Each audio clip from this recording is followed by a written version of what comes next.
Circular theorems appear in both the SPM modern maths and also O-level and IGCSE extended maths. So the first circular theorem is very simple. Angle in a semicircle is 90 degrees. Alright, so when you see a diameter normally denoted by a line with a center O, mark the 90 there. Yeah, and if you see isosceles and 90, of course, and right angle, of course, that is 45. Meaning, if this angle is 30 degrees, you should have little difficulty saying that this is 60 degrees. Right, the second formula here, always remember it looks like a butterfly. Alright, you need to know the reason because quite often the exam question will ask you for the reason. Yeah, so angle in the in the same segment, they are equal. So x, these two x's are in this same segment. Okay, so they are equal, and these two y's are in this other segment, so they are equal. A very important formula. Then I put 3 asterisks to show the next theorem, which is angle at center, denoted by the O there, is twice the angle at the circumference. Yeah, so this must be touching the circumference. But the thing is, it can manifest itself in this simplest way. In this one, which is not so obvious, sometimes you have trouble, but try to remember this. And this third one actually is a special case in the sense that the radii have fused into one. But you just have to know that these two angles are isosceles, then you put an x there, put an x there, that should be 2x. And I want to say something here. Somehow students these days that, or rather I've been teaching all this while, they are never used to this, X and Y, very few of them will write this as x plus y. So I think we should not let this thing go to waste. What they do is they take x plus y, then they go and take this angle, then they put 180 minus that, which is beating around the bush. So I would like you to remember this, that x plus x equal to 2x. So when you see x plus y, this is x plus y. Okay, the fourth one, rather important. When a circle touches the circumference, rather the quadrilateral, four-sided figure, any four-sided, the fact that I didn't put the origin means this formula does not deal with the origin, just like this one. Right? So any cyclic quad, opposite angles will add up to 180, opposite angles will add up with 180. But if you use your head a little bit, this angle will be equal to that because C plus D is 180. Right? And so this outer angle here will be equal to the opposite internal angle.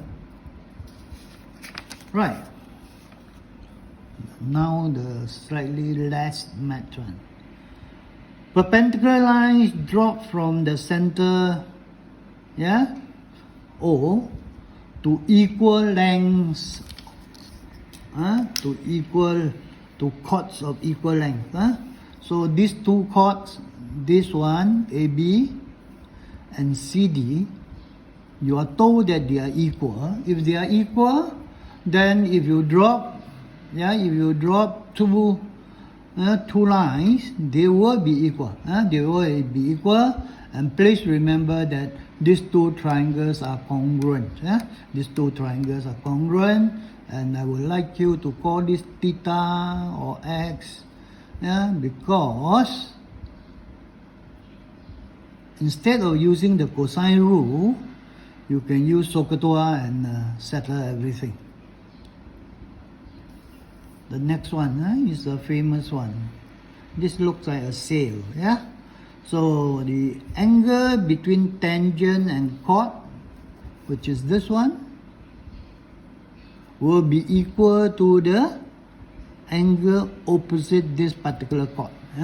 So if this is, let's say, 60 degrees, if that will be 60, and let's say if this is that's not 90, it doesn't go to that, say let's say 85, then this angle will be 85, then obviously you can find that whole angle, right? Because it's 180 minus these two, right? Anyway, in this case it should be equal to 35. Be careful, diagram is not drawn to scale. And among the last one, when you drop two tangents to a circle, the two tangents are necessarily equal, and again the triangles TAO and TBO, they are congruent. So that is about tangent. Now I want you not only to know, but I want to warn you first. This top question is the examiner's favorite. Please do not say 3x plus 3x is 360 degrees. No, because this point does not touch the side. Only this is a cyclic quad. You don't have a cyclic quad here. So what you must do, you must take this angle. So this angle will be 360 minus 3x. So 360 minus 3x is double of 3x. Right? So twice of 3x. And from there, x is 40. Meaning in this sum, this is 120, this is 120, nothing wrong with that. And that becomes 240. Right? So be very careful. Every time you see something like this, go for this angle first. Go for this angle. And of course, if you want this angle now, is correct lah. This 120, this is 60 degrees. Okay? Last question. I've drawn this one, purposely bring in the center. So you see 30 here, just put 30 there. Actually, that's what I do. I don't care about the question.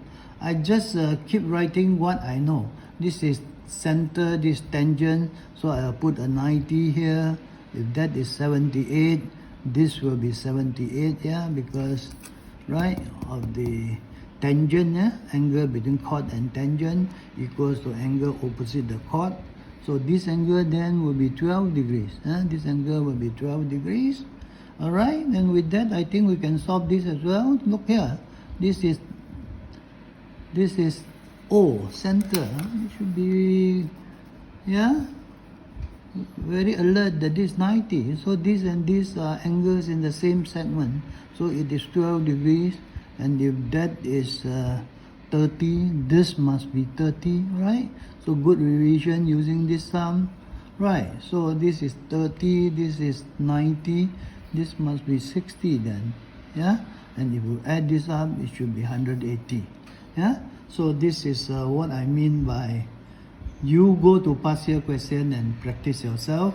I won't put any past year questions in my videos because I don't want to get into trouble with copyright things. Thank you.